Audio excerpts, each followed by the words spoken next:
ሰላም የፕራክቲካል ድሪም ተከታታዮች ዛሬ የምናየው the rise and expansion of Islam grade 11 ዩኒት 4 ሂስትሪ ነው። እዚህ ጋር የምታዩት ኖት ቀጥታ ከመጽሐፋችን የተወሰደው። ይሄንን ኖት ፒዲኤፍ ከዚህ ቪዲዮ ስር አስቀምጥላችኋለሁ። ከፈለጋችሁ ፕሪንት አድርጋችሁ ከፈለጋችሁ በስልካችሁ ልትጠቀሙ ትችላላችሁ ማለት ነው። ሶ ዛሬ የምናየው ስለ rise and expansion of Islam ነው። ሶ ፈርስት ምንድነው የሚለው መጽሐፋችሁ? Islam is the name given to a religion preached by Prophet Muhammad in the 7th century AD. ስለዚህ ኢስላም የሚባለው በሰባተኛው ክፍለ ዘመን ፕሮፌት መሐመድ ወይም ነብዩ መሐመድ ላስተማረው ሃይማኖት ነው ማለት ነውና Muhammad was an Arab who was born in Mecca about 570 AD. Muhammad preached that there is only one God or Allah and that he Muhammad was God messenger. እና መሐመድ ያስተማረው ነገር ምንድነው?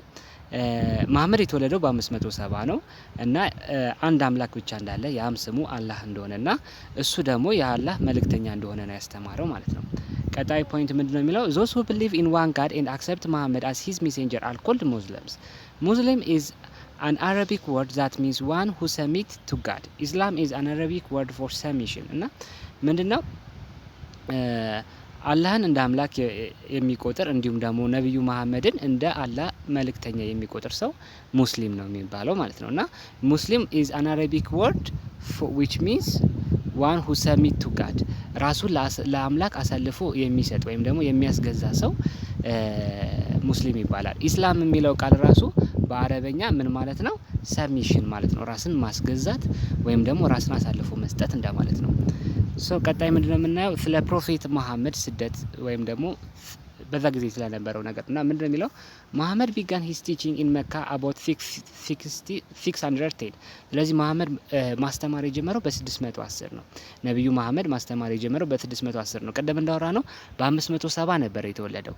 ስለዚህ በ610 ነው ማስተማር የጀመረው ማለት በ40 አመቱ ነው ማስተማር የጀመረው ማለት ነው። ከዛ ምን ተፈጠረ? Soon the Quraysh Arabs and the wealthy merchants in Mecca considered his teaching as a threat to their privilege. There was also the fear that Mecca, as the center of traditional religion, might lose its importance because of the new message.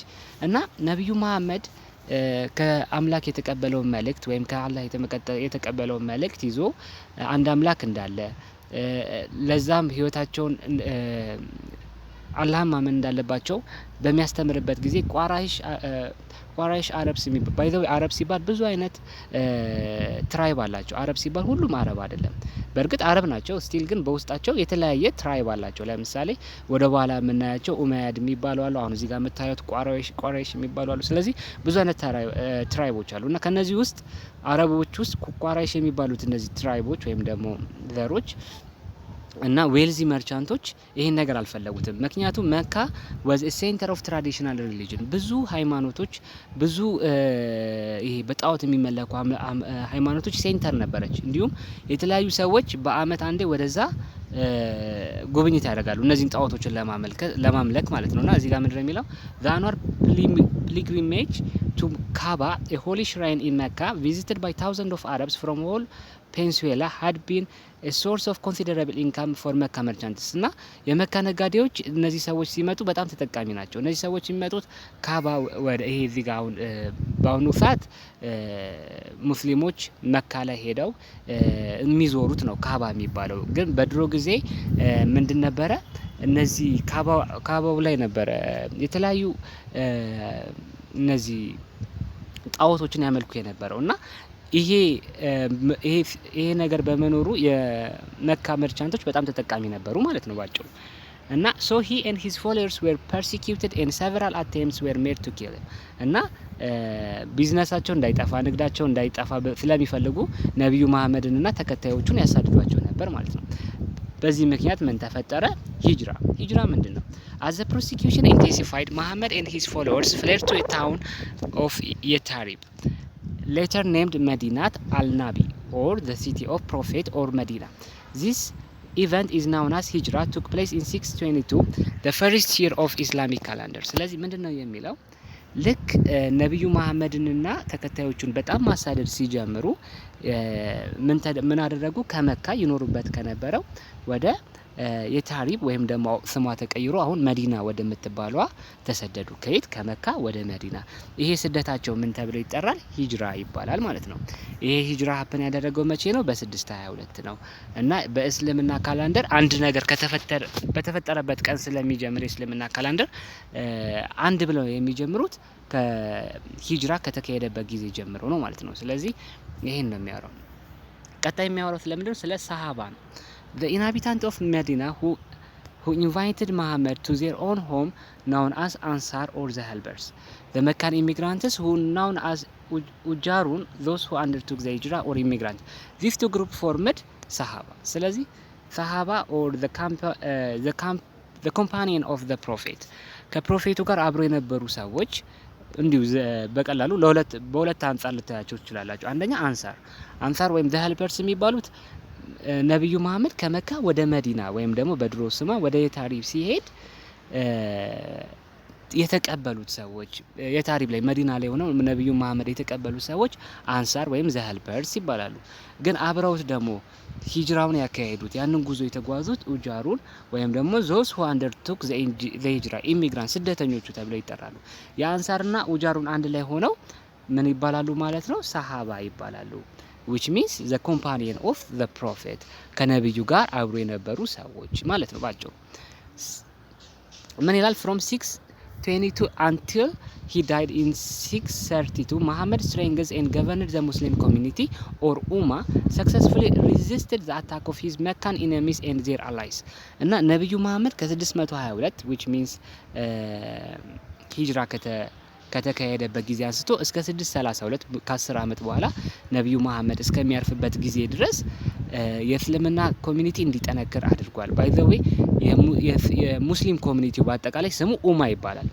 ኡማ ነው። ኡማ ሲባል ግራ እንዳይገባችሁ ሙስሊም ኮሚኒቲ ማለት ነው። እና ይሄ ሙስሊም ኮሚኒቲ እንዲጠነክር አድርጓል ማለት ነው ነብዩ መሐመድ። እዚህ ጋር ያልተጠቀሰላችሁ ግን አንድ ነገር ነብዩ መሐመድ ከመካ ቀደም እንዳወራ ነው ተሰዶ የት ሄዶ ነበረ?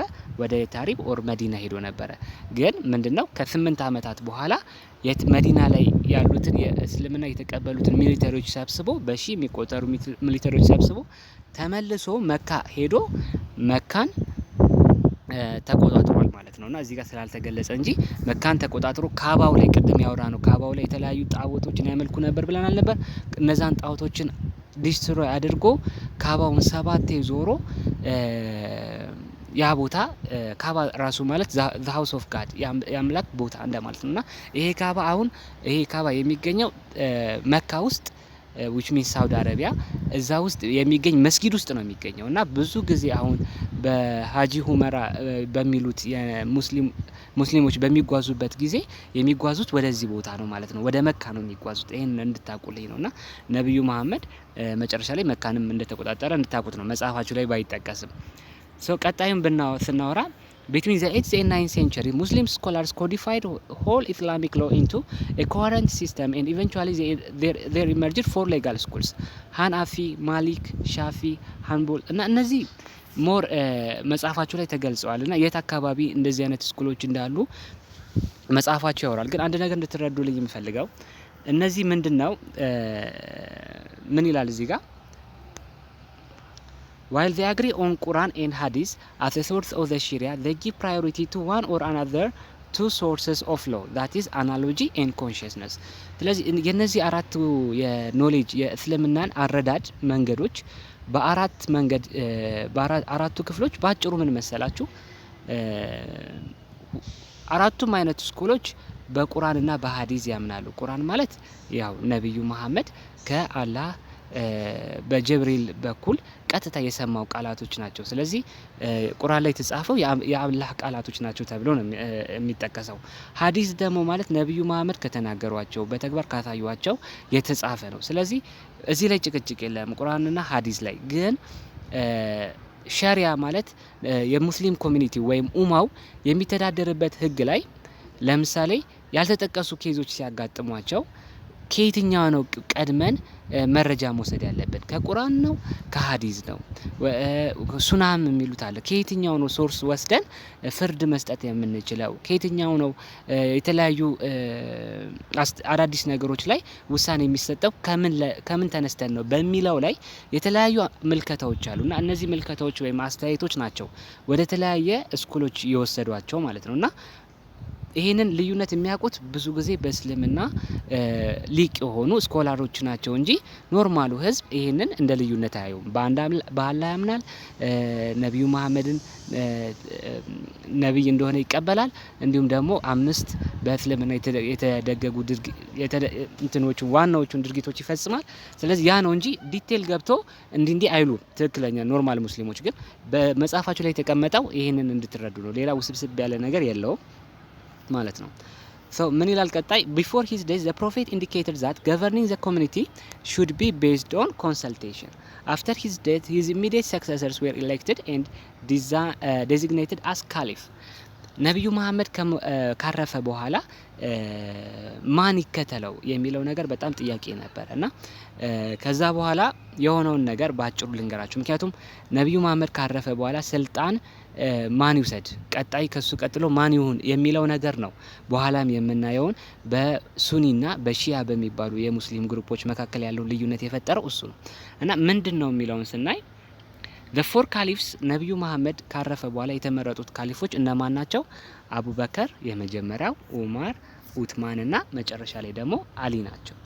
እና እነዚህ ሰዎች ካሊፍ ማለት በመጀመሪያ ቃሉ ካሊፌት የሚለው ቃል ሰክሰሰር ተከታይ ማለት ነው። ስለዚህ ሙስሊም ሆኖ ነብዩ መሐመድን እንደ ነብይ የተቀበለ ሰው ስልጣን ላይ ሲወጣ ካሊፍ ነው የሚባለው which means ነብዩ መሐመድ የተከተለ ሰክሰሰር ማለት ነውና ልክ ነብዩ መሐመድ ሲያርፍ እነዚህ ሰዎች እዚህ ጋር የምታዩቸው አራቱ ሰዎች አቡበከር፣ ኡማር፣ ኡትማን ኤንድ አሊ ለነብዩ መሐመድ ጋር ቀጥታ ሪሌሽንሺፕ የነበራቸው ናቸው። ለምሳሌ አቡበከርን በናይ አቡበከር ፋዘር ኢን ሎ ነው ለነብዩ መሐመድ ማለትም የአቡበከር ልጅ የነብዩ መሐመድ ሚስት ነበረች። እንዲሁም ደግሞ ኡማር እና ኡትማን ደግሞ የነብዩ መሐመድ ከሆኑ አዶፕትድ ከሆኑ ልጆቹ መሃል አግብተዋል ኡማርና ኡትማን። አሊም ከነብዩ መሐመድ ጋር በጣም እንደውም ከአራቱ ይልቅ በጣም ዲቴል ስትሮንግ የሆነ ሪሌሽንሺፕ ያለው አሊ ነው ማለት ነው። ለምን ብትሉ ነብዩ መሐመድ በልጅነቱ ነበር እናትና አባቱን ያጣው። ከዛ ያደገው አጎቱ ቤት ነው። የነብዩ መሐመድ አጎት ማለት ደግሞ ለአሊ አባቱ ነው። ስለዚህ አስተዳደጋቸው እንዴት ነው? ነብዩ መሐመድ እና አሊ አንድ ቤት ውስጥ ነው ያደጉት እንደ ወንድማማች እየተያዩ። ያ ስል ግን ማወቅ ያለባችሁ በአሊና በነብዩ መሐመድ መካከል ደግሞ የእድሜ ተለቅ የሚል የእድሜ ልዩነት አለ። ስለዚህ ይሄ የእድሜ ልዩነት ስላለ አሊ አንደኛ ነብዩ መሐመድን እንደ ወንድሙ እያየ፣ ሁለተኛ ነገር ደግሞ እንደ አባቱም ነበር የሚቆጥረው እና እዚህ ጋር ምን ይላችኋል መጽሐፋችሁ ራሱ ምን ይላል? ሞር ኦቨር አሊ was a prophet cousin ወይም ደግሞ አሊ ማለት ያጎቱ ልጅ ነው። ለነብዩ መሐመድ ያጎቱ ልጅ ነው፣ ዝምድና አለው ዳይሬክትሊ ማለት ነው። when the third caliphate Uthman was murdered by a group of Muslims who had revolted because they were offended by some of his policies, Ali was elected caliph in Medina. አሁን ወደፊትም ለምናየው ስቶሪ ስለሚጠቅመን ባጭሩ ስነግራችሁ ምንድነው ልክ ነብዩ መሐመድ ባረፈ ጊዜ ስልጣን ላይ ማን ይውጣ? ብዙ ጊዜ እንደነገርኳችሁ የእስልምና አረቦቹ የተለያየ ትራይብ ስላላቸው ልክ ነብዩ መሐመድ ሲያርፍ ሁሉም የመሰላቸው እንደ ድሮ በትራይባቸው ወይም ደግሞ በራሳቸው የዘር ሐረግ ስልጣን ተከፋፍለው ሊኖሩ ነበር ያሰቡት። ግን አቡበከርና ኡማር ምን አደረጉ? እዛ ስብሰባ ላይ እነዚህ ሰዎች ተሰብስበው የራሳቸው መሪ ሊመርጡ ሲሉ ቀድመው ገብተው ኖ እኛ አንድ አምላክ ነው ያለን አላህ። ስለዚህ እኛም ደግሞ ህዝቡም ደግሞ አንድ ህዝብ ነው መሆን ያለበት፣ መከፋፈል የለበትም። ስለዚህ አንድ መሪ ነው መሆን ያለበት ብለው በዚህ ምክንያት ማን ተመረጠ? የመጀመሪያው መሪ ሆኖ አቡበከር ተመረጠ ማለት ነው። አቡበከር በእድሜም ገፋ ያለ ነበር፣ 60 አመቱ ነበር ሲመረጥ እና እንደምታዩት ደግሞ የነገሰውም ከ632 እስከ 634 ነው። 2 አመት ነው የቆየው። ግን በዛ ጊዜም ቢሆን የእስልምና ኤክስፓንሽን ከነበረው ቴሪቶሪ ኤክስፔንድ እንዲስፋፋ አድርጓል እና ምን ልላችሁ ነው አቡበከር ሲመረጥ አሊ አልነበረም በቦታው ላይ። አሊ የነብዩ መሐመድ የቀብር ስነ ስርዓትን እያስፈጸመ ማለትም ቴኬር እያደረገ ስለነበረ ማን ካሊፌት ሆኖ እንደተመረጠ መረጃው አልነበረውም እና የሚባለው ምንድነው አሊ ይህንን ሲሰማ ሁለት አይነት አመለካከቶች አሉ። በመጀመሪያ ያሰበው ምክንያቱም እሱ ለነብዩ መሐመድ በጣም ቅርብ ከሌሎቹ ይልቅ በጣም ቅርብ ስለሆነ ቀጥታ ካሊፌት መሆን ያለብኝ እኔ ነኝ ብሎ ያስብ ነበረ እና በዚህ ቅር ተሰኝቷል የሚሉ አሉ። ግን መጨረሻ ላይ አምኖበት አቡበከርን ካሊፌት መሆኑን አምኖ ተቀብሏል የሚሉ አሉ። ሌሎቹ ደግሞ ሺያዎች ግን አሁን ይሄንን የሚሉት ሱኒዎች ናቸው። ሺያዎች የሚሉት ነው አቡበከርና ኡማር አሊን ሄደው የግዴታ እነሱ አቡበከር ካሊፌት እንደሆነ ቀጣይም ኡማር እንደሚመጣ በፎርስ ነው ያሳመኑት ብለው ይላሉ። እና ይሄ በሺያና በሱኒ መካከል ያለውን ልዩነት የጀመረው ይሄ ነው። ምክንያቱም በሱኒዝም ከሄዳችሁ አራቱ አቡበከር፣ ኡማር፣ ኡትማን፣ አሊ the rightly guided ones እውነትም በአላህ ወይም በአምላክ የተመሩ ሰዎች ናቸው ተብሎ ነው የሚታሰቡት። ምክንያቱም በእነሱ ጊዜ እስልምና በደንብ ተስፋፍቷል። እስልምና ጥሩ ደረጃ ደርሷል። እንደገና ደግሞ እርስ በርስ ጦርነትም በደንብ አልነበረም እና በሱኒዝም ይሄ ነው ያለው አመለካከት። በሺያ ግን ስንሄድ ኖ አሊን ፎርስ አድርገውት ነው እንጂ መጀመሪያ ትክክለኛ ስልጣን the first caliphate ራሱ መሆን የነበረበት አሊ ነው። አቡበከር፣ ኡማርና ኡትማን እንደዛ መሆን አልነበረባቸውም ነው የሚሉት ሺያዎች። እና ብቻ ወደ በመጽሐፉ ታሪኩን ሳላሰፋባችሁ ወደ እንትኑ ስመጣ ሶስተኛው ካሊፌት ወይም ማለትም ኡትማን ይገደላል። የተገደለበት ምክንያት ምንድነው? እዚህ ጋር መጽሐፋችሁም ባይጠቅስ ኡትማን የመጣው ከኡመያድ ከሚባሉ የአረብ ትራይቦች ነውና ከኡመያድ ስለመጣ ብዙ ጊዜ እሱ ካሊፌት በነበረበት ጊዜ ረጅም ጊዜ ነው። አይታችሁ ከሆነ ከ644 እስከ 656 ነው which means ለ12 አመት ካሊፌት ነበርና ካሊፌት በነበረበት ጊዜ ሞር ስልጣን ይሰጥ የነበረው ካጠገቡ ለነበሩ በሱ ትራይብ ውስጥ ለነበሩ ሰዎች ነበርና በዚህ ቅሬታ ስለነበረ ኡትማን ተገደለ ማለት ነው። ስለዚህ ደግሜ ሳነብላችሁ ምን ይላል? when the third caliphate Uthman was murdered by a group of Muslims who had revolted because they were offended by some of his policies ሲል ሲያደርግ የነበረው ስልጣን ሲሰጥ የነበረበት መንገድ ማለት ነው። Ali was elected caliph in Medina በዚህ ምክንያት አሊን እንዲመረጥ አደረጉ። ኡትማን ከተገደለ በኋላ አሊ ተመረጠ ማለት ነው። የት? መዲና ላይ። His election was not however accepted by some of the companions particularly Muwayyans governor of Syria ሙያያኖች ግን አልወደዱም። ምክንያቱም ኡትማን አንደኛ የነሱ ትራይብ ውስጥ ያለ ነው ለነሱም የሚመቻቸው ነበረ። ግን እሱ ሲገደል እና አሊ ስልጣን ላይ ሲወጣ ምንድነው ያደረጉት? መጀመሪያ አሊን ገዳዮቹን እንዲቀጣ ይጠይቁታል። አሊ ደግሞ እንዳይቀጣቸው ኦሬዲ እሱን ሰፖርት የሚያደርጉት ሰዎች ናቸውና አሊ ኡትማንን የገደሉ ሰዎችን መቅጣትም አልቻለም። ስለዚህ ያለው አማራጭ ምንድነው? ከሙያዎች ጋር ወደ ውጊያ መግባት። ሙያዎች ደግሞ በዛ ጊዜ ሲሪያን ተቆጣጥረዋል። መልቀቅም አይፈልጉም ሲሪያን። ስለዚህ ቀጣው ጦርነት ውስጥ ሊገቡ ነበር ማለት ነው። መጨረሻ ላይ ግን ተፋጠው ባለበት ሰዓት አርቢትሬሽን ላይ ተስማሙ። አርቢትሬሽን ማለት በቃ ተኩስ አቁም ነገር ተስማሙ። ስለዚህ አሊም እሺ አላቸው። አሊ agreed to the formation of the arbitration committee of two members, one representing him and the other Muayyad. But many of Ali followers rejected that solution and abandoned him. They came to be known as ካሪጂስ እንጃን ስፔል አደራረጉን ብቻ ነብይ አሊ ልክ ከሙያዮች ጋር ጦርነት ይቀርና እንስማማ ባለበት ጊዜ ምንድነው የተፈጠረው? እርሱን ይከተሉት የነበሩት ሰዎች በዚህ እንዴት አርቢትሬሽን እንዴት በዚህ ተስማማለ ብለው ሪጀክት አድርጉት። እነዚህ ሰዎች ምን ይባላሉ?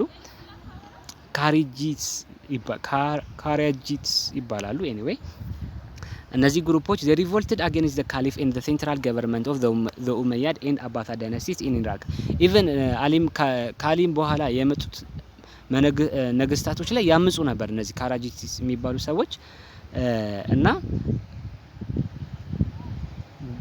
እነዚህ ካራጂስ የሚባሉት ግሩፖች ራሱ የራሳቸው ብዙ አይነት ክፍሎች አላቸው። ግን የሚያመሳስላቸው ነገር ምንድነው? አንደኛ the asserted that anyone guilty of serious sins was unbelievable and apostate and should be therefore be put to death. በጣም አክራሪ ትንሽ ወደ by the way ካራጂስ የሚባሉት ሞር ወደ ማክረሩ የሚጠጉት ናቸው እና ኤኒዋን በዛ እምነት የማይመለከ እንትን የማይል ሰው ሞት ነው ፍርዱ ብለው የሚያስቡ ናቸው እና with regard to the imamate or the caliphate the Karadzics insisted that anyone even a black slave could be elected as a head of the community if he had the necessary qualification piety integrity and religious knowledge እና ምን ብለው ያስባሉ ግን ደስ የሚለው ፓርታቸው ስልጣን ላይ ለመውጣት ወይም ደግሞ ካሊፌት ለመሆን በዘር ምናምን ሳይሆን ኤኒዋን ካሊፌት መሆን ይችላል ግን ያው በእምነቱ ላይ በቂ የሆነ እውቀት ያለው እንዲሁም ደግሞ በኮሚኒቲው የተከበረ ሰው ከሆነ ማለት ነውና through the Karadzics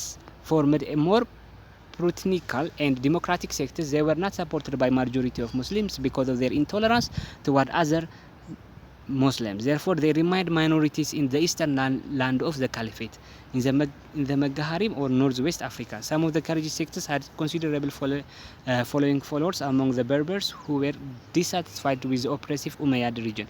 እና እነዚህ ካራጂሶች ያው they were not tolerant to other Muslims.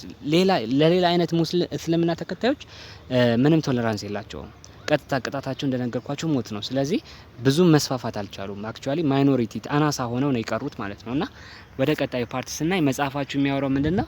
in the 7th century the Muslim world had been into two major sects. በሰባተኛው ክፍለ ዘመን ግን የሙስሊም ወርልድ ሁለት ሜጀር ሴክቶች ነበሩት። ወደ ሁለት ክፍሎች ተከፍሎ ነበር። እነዚህ ምንድናቸው?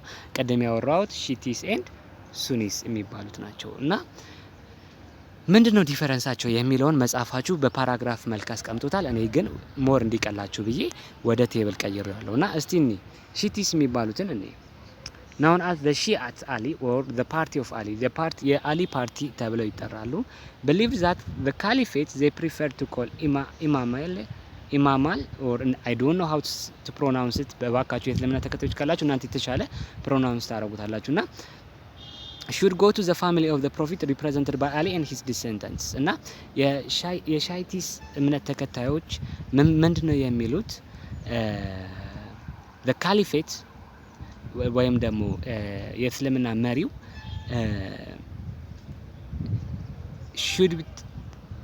should go to the family of the prophet represented by Ali and his descendants. አንድ ሰው ካሊፌት መሆን የሚችለው የነብዩ መሐመድ ዘር ያለው ወይም ደግሞ ከአሊ ዘር የሚሄድ ከሆነ ነው ይላል። ለምን እንደዚህ እንዳሉ ታውቃላችሁ? ወደ ኋላው ታሪኩ መልሼ ሳወራላችሁ ቅድም እንዳወራ ነው አሊ ለፕሮፌት መሐመድ ከዝኑ ነው ወይም ያጎቱ ልጅ ነው ብለናል። እና ፕሮፌት መሐመድ ደግሞ ወንድ ልጆች ነበሩት። በእርግጥ 3 ወንድ ልጆች ነበሩት፣ ግን በጣም በልጅነታቸው ነበር የሞቱት። ስለዚህ ወንድ ልጆቹ ሞተዋል ማለት ነው። በልጅነታቸው ነው የሞቱት። ከዛ የቀሩት ምንድነው? ሴት ልጆች ናቸው። ታሪክ ላይ የሚወራው 4 ሴት ልጆች እንዳሉት ነው። 4ቱ ሴት ልጆች ውስጥ ግን የሚባለው ምንድነው? 3ቱ ሴት ልጆች ቀጥታ የሱ ልጆች አይደሉም። የሚስቱ የከድጃ እህት ልጆች ናቸው፣ የሱ ልጆች አይደሉም። የሱ ትክክለኛ ልጅ የምትባለው ፋጢማ ነች። ስለዚህ ፋጢማን አሁን የነብዩ መሐመድን ዘር ማስቀጠል የምትችለው ፋጢማ ብቻ ነች ማለት ነውና ፋጢማ ደግሞ በጣም በሚገርማችሁ ሁኔታ ያገባችው አሊን ነው። ከዛ በፊት አቡበከርና ኡማርም ፋጢማን ለማግባት ጠይቀው ነበረ፣ ግን ፕሮፌት መሐመድ የፈቀደለት ለማን ነው? ለአሊ ነው። ስለዚህ አሊና ፋጢማ ተጋብተው ነበር ማለት ነው። ስለዚህ የአሊና ፋጢማ ተጋብተው የወለዷቸው ልጆች አሉ፣ ሁሴንና ካልተሳሳትኩ ሐሳን የሚባሉ። እነዚህ ልጆች የነብዩ መሐመድ ዘር ያስቀጠሉ ናቸው ማለት ነው። ገባችሁ አባባሌ? ምክንያቱም የነብዩ መሐመድን ዘር ማስቀጠል የምትችለው ማነች ብለናል? ፋጢማ ነች። ፋጢማን ያገባው አሊ ነው። ስለዚህ አሊና ፋጢማ የወለዷቸው ልጆች ሁሴንና ሐሳን እነዚህ ምንድናቸው? የነብዩ መሐመድ የልጅ ልጆች ናቸው። በመጀመሪያውኑ ራሱ አቡበከር ምንድነው ሺያዎች ምን ብለው ነው የሚያስቡት? አቡበከር ካሊፌት ለመሆን የወሰነው አሊ የመጀመሪያው ካሊፌት ከሆነ ስልጣን በምን እየተላለፈ ይመስላል? በትውልድ በዘር የሚተላለፍ ይመስላል። ምክንያቱም አሊን የመጀመሪያው ካሊፌት ከሆነ ቀጣይ ማን ነው የሚሆነው? የአሊ ልጅ ወይም ደግሞ የፋጢማ ልጅ ይሆናል። ምክንያቱም የፋጢማ ልጅ ለምንድነው ካሊፌት የሚሆነው?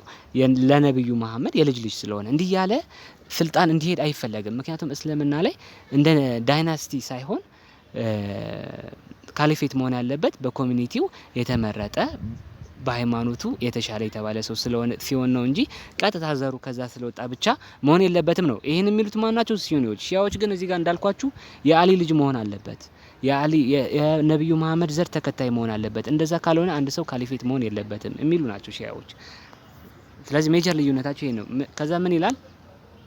the Shias rejected the consciousness of the community የኮሚኒቲው አመለካከት አያምኑበትም። እነሱ የሚያምኑት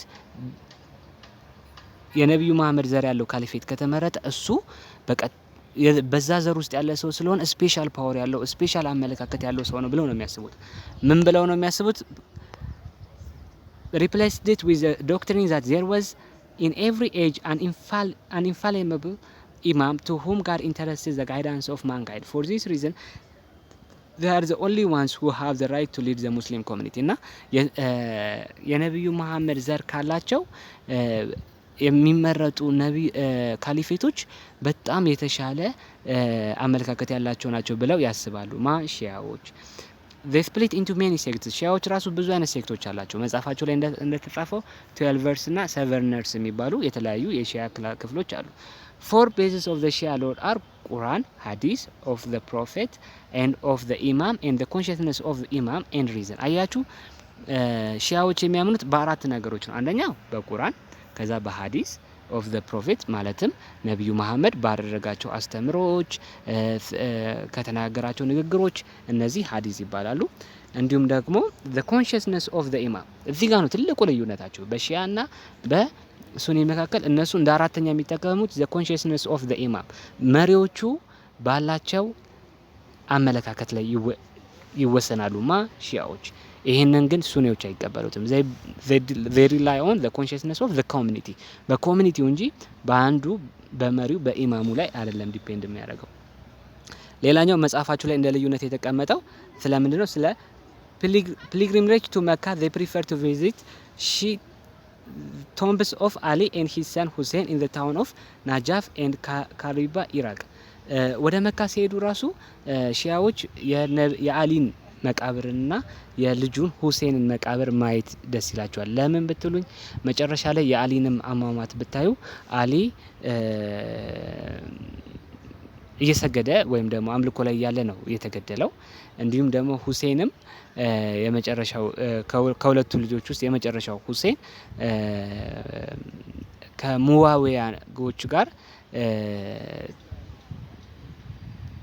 ጸብ ውስጥ ሆኖ መጨረሻ ላይ በጦርነት በተደረገ ውጊያ ነው እሱም መስዋዕት የሆነውና ለሺያዎች አሊና ሁሴን እንትን ናቸው፣ መስዋዕትነት የከፈሉ የሃይማኖት ተምሳሌት ናቸው። ስለዚህ መካ ራሱ ሄደው ማየት የሚፈልጉት ማንን ነው? የአሊና የሁሴንን መቃብር ነው። ከዛ በፊት የነበሩትን እነ አቡበከር እነ ኡማር እነ ኡትማንን አይቀበሏቸውም ሺያዎች። ቀጣይ የምናየውኛ ስለምንድነው? ስለ ሱኒዎች ደግሞ በፍጥነት ነው። followers supported by the Sunnah that is the way of prophet እና ሱኒዝም በፕሮፌቱ ባስተማረው አስተምሮ ላይ መሰረት ያደረጉ ናቸው። comprise 90% of the world total Muslim population 90% የሚሆነው የቶታል የሙስሊም ፖፑሌሽን ሱኒ ነው የሚከተለው። accept the consciousness of the community በኮንሽስነስ ኦፍ ዘ ኮሚኒቲ ቀደም እናወራ ነው በኡማው ወይም ደግሞ በሙስሊም ኮሚኒቲው ኮንሽስነስ ወይም አመለካከት ላይ መሰረት ያደርጋል። The Sunnis believe that Muhammad did not specifically appoint successors to lead Muslim community or ummah before his days. However, they approve of the private election of the first companion Abu Bakr. Sunni Muslims regard the first four caliphs Abu Bakr, Umar ibn Khatib, Uthman ibn Affan and Ali as the rightly guided one caliph። ስለዚህ ባጭሩ ሱኒዎች ቀደም የጠቀስናቸው አራቱን the rightly guided ones ወይም ረሽዱን ነው መሰለኝ የሚሉት እንደዛ ብለው ይጠሯቸዋል። ምክንያቱም ለነብዩ መሐመድ ቅርብ ስለነበሩ የነብዩን አስተምሮ ቀጥታ ስላዩ፣ እንዲሁም ደግሞ በእነሱ ጊዜ ብዙም ሲቪል ዋር አልነበረም፣ እርስ በርስ ግጭት አልነበረም፣ የስልጣን ጥም አልነበረም።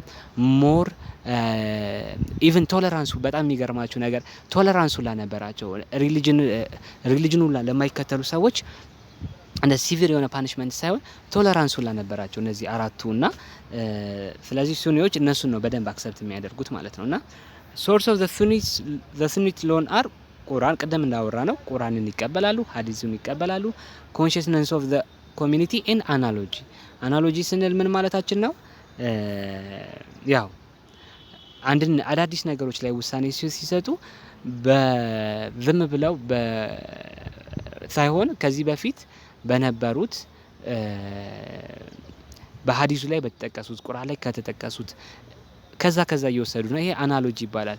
አንድን ውሳኔ ለመወሰን ስትሉ ከዚህ በፊት ከሆነ ነገር ላይ ሪፈር አድርጋችሁ ባይገናኝም ለዚህ ይሄ ከተወሰነ ለዚህ አሁን ላጋጠመኝ ነገር ምን ልወስን እችላለሁ ብላችሁ የምትሰሩት አይነት ውሳኔ አናሎጂ ይባላልና ይሄ ነው ማለት ነው። further classification of Shia the Shia or the doctrine of Shiites soon split into many sects. The most important groups known as 12ers ቀደም አውርተናል። 12ers የሚባሉ አሉ።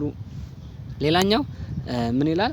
One concept of the Shia origin, the belief in the coming of Mahdi, penetrated Sunni Islam.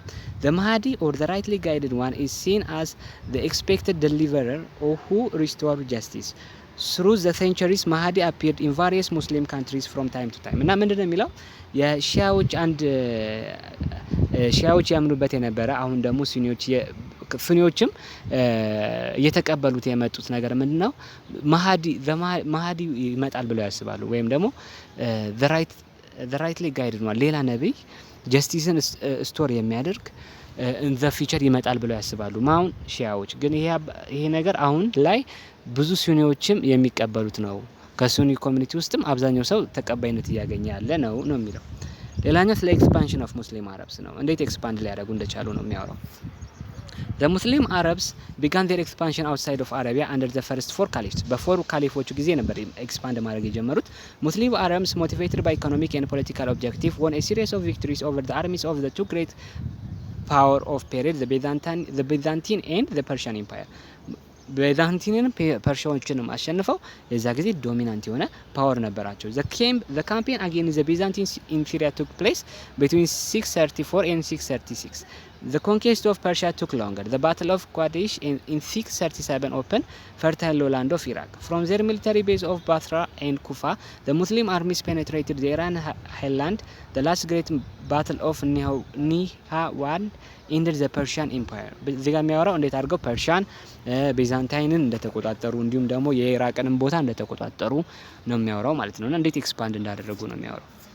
Why did Muslims succeed in expansion? ለምንድን ነው ለኤክስፓንሽን የተሳካላቸው? አንደኛ ፋይናንሻል ኤንድ ሚሊታሪ ኤግዞሽን ኦፍ ቤዛንቲን ኤንድ ፐርሺያ ኤምፓየር አስ ሪዛልት ኦፍ ሎንግ ዋር። ፐርሺያና ቤዛንቲን በጣም ይጨፋጨፉ ነበር ለረጅም ጊዜ እርስ በርሳቸው። በዚህ ምክንያት ሁለቱም ኤግዞስትድ ሆነው ነበር። ስለዚህ ይሄ ለሙስሊም አረቦች አዲስ ለመጣው ኢነርጂ በጣም ቀላል ነበር እነሱን ማሸነፍ ማለት ነው። ቀጣይ the Byzantines were hated by their subjects were hated ለማለት ነው hated by their subjects because of the oppressive taxation. ቤዛንታይን ከዚህ በፊት ቤዛንታይን ስለ ቤዛንታይን ስናወራ ሄቪ ታክሴሽን እንደነበረ ሲቲዝኑ በጣም ብዙ ታክስ ይከፍል እንደነበረ አውርተናል። እና በዚህ ምክንያት ህዝቡ ንጉሶችን በጣም ይጠላቸው ነበር እና ሙስሊሞች ሲመጡ ሞር ተቀባይ ነበር ህዝቡ ማለት ነው። the Christian population in the fertile province of Iran were opposed to the Persian ruling class who followed a different religion. ክርስቲያን ኢራን ላይ የነበሩት ደግሞ ክርስቲያኖች ደግሞ ፐርሺያኖቹን አይወዷቸው። ምክንያቱም የፐርሺያኖቹንም ሃይማኖት ሌላ ስለነበረ። the Persian empire had also been weakened by dynastic wars before the Arab conquest. ፐርሺያኖቹም ልክ እንደ ቤዛንታይኖች በጦርነት በጣም ኤግዞስትድ ሆነው ነበረ። ከዛ በኋላ የመጣው ማን ነው? ኡመያድ ካሊፍስ። ቀጣይ የምናወራው ስለ ኡመያድ ካሊፌት እና መጨረሻ ላይ ስለ አባሳድ ካሊፍስ ነው እና ስለ ኡመያድ ነው። The Umayyad Caliphs who ruled from 661 to 750 led the Muslim Arabs to new victories. The Caliphate was founded by Muawiyah after Ali was murdered in the civil war between the two. እንዳወራ ነው አሊና ሙአዊያዎች ወይም ያኔ ሲሪያን ይቆጣጠሩ ስለነበረ አርቢትሬሽን አድርገው ነበር አይደለ? አርቢትሬሽን አድርገው ሰላም እንፍጠር ተባብለው ስቲል ግን መጨረሻ ላይ አሊ ተገደለ። አሊ ከተገደለ በኋላ እነሱ ያው ኡመያድ ካሊፌትን መስርተው ቀጥለዋል ማለት ነውና ኡመያድ ይሄን የመሰረተው ሙወያ ይባላል። ስሙንም ካሊፌቱ ስሙን ያገኘው ከዚህ ሰውዬ ነው፣ ሙወያ ከሚባለው ነው ማለት ነውና was a member of aristocratic Meccan family of Umayyah from which the caliphate took its name. The Umayyad established their capital at Damascus in 661. ካፒታል ሲቲያቸው የኡመያድ ካሊፌት ደማስከስ ላይ ነው። ይሄ ካፒታል ሲቲ የሚገኘው ሲሪያ ነው። ስለዚህ ያው ቀደም ስናወራ ኡመያድ ከአሊም ጋር ሲጣሉ ቤዛቸውን የት አድርገው ነበር? ሲሪያ ላይ አድርገው ነበር። ስለዚህ ኡመያዎች ካፒታል ሲቲያቸው ዳማስከስ ነው። ዳማስከስ ደግሞ የት ነው የሚገኘው? ሲሪያ ላይ ነው ማለት ነው። The Umayyad then invaded Spain. Spain invaded አረጉ. With 100 years after the days of the Prophet, the Muslim Arab Empire came to include an enormous territory that became the center of Islamic world. At this time, the Arabs formed a ruling class. The many conquered peoples embraced Islam. እና በኡመያድ ጊዜ በጣም ረጅም ቦታ ሰፊ ቦታ መያዝ ጀመሩ። የተያዙትም ሰዎች ደግሞ ሃይማኖታቸውን ወደ እስልምና መቀየር ጀመሩ ማለት ነው። ለዛም ነው እስልምና እየበዛ የመጣው ማለት ነው። Although the Muslims conquered exhibited a large measure of religious tolerance, all non-Muslims had to pay a special tax to be free Muslim army service. But many worked as officers and tax collectors in the civil administration and as doctors and tutors at the court. እና በጣም በሚገርማችሁ ነገር በኡመያድ ጊዜ የነበሩ ካሊፎች አንዳንዴ ሄደው በኤክስፓንሽን ጊዜ የሚገዟቸው ቦታዎች ላይ በብዛት የሚኖሩት ክርስቲያኖች ናቸው እና ቶለሬት ያደርጋሉ ክርስቲያኖችን በግድ አይደለም ሃይማኖታቸውን የሚያስቀይሯቸው። ክርስቲያን ሆናለሁ ብለህ ከወሰንክ ወይም ሌላ ሃይማኖት እከተላለሁ ካልክ ስፔሻል ታክስ ትከፍላለህ። ያ ሃይማኖትን ባለመቀየር ምክንያት ስፔሻል ታክስ ትከፍላለህና በዚህ መንገድ ነበር ሰው ወደ እስልምና እንዲመጡ ያረጓቸው ነበር። ኢንፋክት በጣም በሚገርም ሁኔታ ደግሞ ኢቭን ክርስቲያኖቹን የተለያየ የገቨርንመንት ፖዚሽን ላይ ይሰጧቸዋል እነዚህ ካሊፌቶች። ለምን እዛ አካባቢ ያለ ሰው እንዳይማረር በሃይማኖቴ ተጠቅቻለሁ እንዳይል አያችሁ አይደል? አንዳንዴ ብዙ ጊዜ ይሄ ያለው አሁን ድሮ ስለ ኢስላሚክ ኤክስፓንሽን ሲባል በጂሃድ ሁሉም ሰው አልቆ ምናምን ነው የሚመስለው። ግን ሪያሊቲው ላይ ስትመጡ ኢቭን ስልጣን ላይ የወጡ የነበሩ ክርስቲያኖች ነበሩ ማለት ነውና ያው ለሁሉም ይሄ ነገር አፕላይ አያደርግም። ግን እንደዚህም ነገር መኖሩ ራሱ በጣም ነው የሚገርመው። ቀጣይ ስንሄድ why did the Umayyad Caliphate ended? ለምን ካሊፌቱ ሊያልቅ ቻለ? ምን ይላል? The contradiction between the politically and economically privileged minority and the unprivileged majority led to the crisis that ended up with the fall of the Umayyad and the establishment of another dynasty called Abbasid. እና ልክ ያው ፖለቲካሊ እና ኢኮኖሚካሊ በተጠቀሙት አናሳ ሰዎችና ምንም ጥቅም ባላገኘው ማጆሪቲ ህዝብ መካከል ባለው መቃቃር ምክንያት ኡመያዶች ከስልጣን ወጥተው አባሳዶቹ መጡ ማለት ነው። The Abbasids became victorious as a result of the support they got from all dissatisfied elements, mostly non-Arabs. The Abbasid revolution brought the Umayyad state to end and inaugurated Islamic empire in 762, shifting the political center from Damascus to Baghdad in Iraq. አባሳዶች ደግሞ ሴንተራቸው የት ነው? ኢራቅ ውስጥ ነው። ስለዚህ ድሮ ዳማስከስ የነበረው ኡመያድ ዳማስከስ ሲሪያ ላይ ነበረ። ስለዚህ አባሳዶች የራሳቸው አባሲድስ ደግሞ የራሳቸውን ዳይናስቲ ወይም ካሊፌት ሲመሰረቱ ምን አደረጉ? ባግዳድ ላይ ያደረጉት ካፒታል ሲቲውን። ይሄንን ማወቅ አለባችሁ። በሁለቱ መካከል ያለው ልዩነት አንደኛው ዳማስከስ ሲሪያ ነው፣ አባሲድ ደግሞ ባግዳድ ኢራቅ ላይ ነው ማለት ነው። Although the Arabs lost their privileged status, Arabic continued to be the language of the state, literature and science. Glory. About 820, the authority of the Abbasid Caliph in Baghdad is so extensive that it was felt throughout the Islamic empire. But by 920, the power of his successors had diminished that it was hardly felt even in the capital city. እና በ820 ላይ በጣም ግሎሪየስ የሆነ ስቴት ላይ ነበሩ። የአባሳድ ካሊፌቱ ስልጣኑ የትም ድረስ ይሰማ ነበረ። ግን ከመቶ ዓመት በኋላ በ920 ኦልሞስት ኢቨን ሲቲ ውስጥ ስልጣን ያልነበረው ካሊፌት ነበር የነበረው ማለት ነው። ከዛ there were internal and external factors for the downfall of the caliphate. በአጠቃላይ ካሊፌት የሚለው የካሊፌት አስተዳደር መጨረሻ ላይ አልቋል። ሲያልቅ ለማለቁ ኢንተርናል ፋክተሮችም ኤክስተርናል ፋክተሮችም ነበሩ። ሞር ኢምፖርታንት የሚለው ግን መጻፋችሁ ምንድነው? ኢንተርናል ፋክተሩን ነው። ኢንተርናል ፋክተሮቹ ምንድን ነበሩ? አንደኛ the method of administration was not conducive to stability and continuity. ያስተዳድሩበት የነበረው መንገድ ለመረጋጋት አይመችም። ብዙ ጊዜ በአባሳድና በኡመያድ አይታችሁ ከሆነ ስልጣኑን ሲቀባበሉ የነበሩት አባት ልጅ ምናምን እያሉ ነበር ስልጣን ሲቀባበሉ። ይሄ ጦርነት ይፈጥራል። እርስ በርስ ወንድሙ ከወንድሙ ጋር ለስልጣን ይጋጫል። እንደዚህ አይነት ነገር ይፈጠራልና ስቴቢሊቲ አልነበረውም ሜቶድ ኦፍ አድሚኒስትሬሽኑ። ቀጣይ the conquered peoples were exploited and overtaxed. This led to rebellions and civil wars. የተያዙትም ሰዎች ደግሞ ታክስ በጣም ይከፍሉ ነበር። ይሄም እንደገና ለአመጽ አድርጓቸዋል። ይሄ ኢንተርናል ፋክተር ነው። ሌላኛው there was a sharp division between the Arab and non-Arabs and among Persians, Turks and Berbers. Among the Arabs themselves there was long tribal conflict. እንዲሁም ደግሞ ዲቪዥን ነበር። አረብ የሆነውና አረብ ያልሆነው፣ ቱርክ የሆኑት ከበርበሮቹ ጋር በጣም ዲቪዥን። ኢቨን አረቦች ውስጥ ራሱ ቀደም እንደነገርኳችሁ የተለያዩ ትራይብ ስላላቸው በዘር ነገዳቸው ተከፋፍለው እርስ በርሳቸው ኮንፍሊክት ሁላ ነበራቸው። ይሄም የካሊፌቱ እንዳይቀጥል አድርጎታል። ቀጣይ there were also a religious conflict among the followers of various Islamic sects. በሺያና በሱኒ እንደዚህ እርስ በርሳቸው ይጋጩ ስለነበር ይሄም ችግር ፈጥሮ ነበር። All of this resulted in the breakup of the Abbasid Empire and the rise of the number of independent dynasties in different parts of the empire.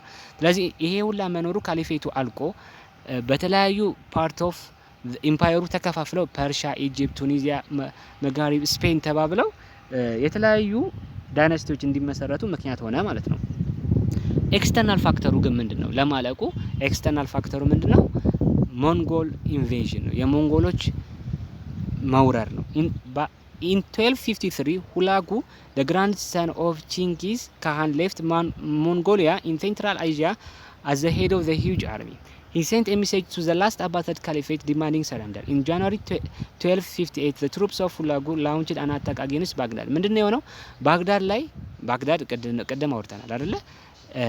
ባግዳድ የአባሳድ ካሊፌት ወይም ካሊፌት ካፒታል ሲቲ እንደነበረች እና እነዚህ የሞንጎሎች መተው ወረራ በጣም በዛ ጊዜ በ1258 በጣም ሞንጎሎች ብዙ ቦታ እየያዙ የነበረበት ጊዜ ነውና መተው ምንድነው ያደረጉት? የዛን ለነበረው ካሊፌት መልእክትን የላኩለት ሰረንደር እንዲያደርግ። እሱ ደግሞ ባግዳድ በዛ ጊዜ በነበረባት አቋም አታክ ትደረጋለች ብሎ አላሰበም። ካሊፌትም እንደመሆኑ ደግሞ ከተለያዩ ቦታዎች ሰው ያግዘኛል ብሎ አስቦ ነበር። ግን ባግዳድ ሞንጎሎች ይዘውት የመጡት ፓወር በቀላል የሚባል ሚሊታሪ አልነበረም። ሪፈር ብታደርጉት እስከ 100,000 የሚደርስ ሚሊታሪ ይዘው ነው የመጡት። እንዲሁም ደግሞ በዚህ ጋር እንደምታዩት በአርቸሪ በቀስት ውርወራ ምናምን በጣም ፌመስ ነበሩና ምንድነው ያደረጉት? በአጠቃላይ ባግዳድን ሲጅ ነው ያደረጓት፣ ወረሯት ማለት ነው። In February they entered the city. The caliph was with his officials rushed to offer unconditional surrender. ካሊፌቱ ልክ እንደሚገቡ እርግጠኛ እንደሆነ ሲያቅ ሄዶ አንኮንዲሽናል ሰረንደር በቃ እናንተ በመቱሪ መሰረት ትገዛለሁ ብሎ አላቸው። ግን ስቲል ምንድነው ያደረጉት? ለ10 ቀን ነው ምናምን ሙሉ ባግዳድን ነው ሲያቃጥሉ፣ ሲያፈርሱ፣ ሰው ሲገሉ በጣም በቃ ካምሮ በላይ የሆነ ጥፋት ነው ያደረጉት ሞንጎሎች እና ኢቨን ካሊፌቱን እንዲሁም ከሱ ጋር የነበሩትን የሁላ ህዝብ ሲያልቅ አሳይተው ነው መጨረሻ ላይ በሞት የቀጡትና በካሊፌት ያለቀው በእንደዚህ አይነት መንገድ ነው ማለት ነው። ኤክስተርናል ፋክተሩ የሞንጎሎች ኢንቬንሽን ወረራ ነው ማለት ነውና ባጭሩ ስለ ኢስላም ይሄን ነው። ቀጣይ ፓርቱን እንግዲህ በሚቀጥለው ቪዲዮ ሰራላችኋለሁ። ሜክ ሹር ቱ ሰብስክራይብ። ይሄን ፒዲኤፍ ዳውንሎድ አድርጉት። ቴንክ ዩ። አመሰግናለሁ። ባይ ባይ።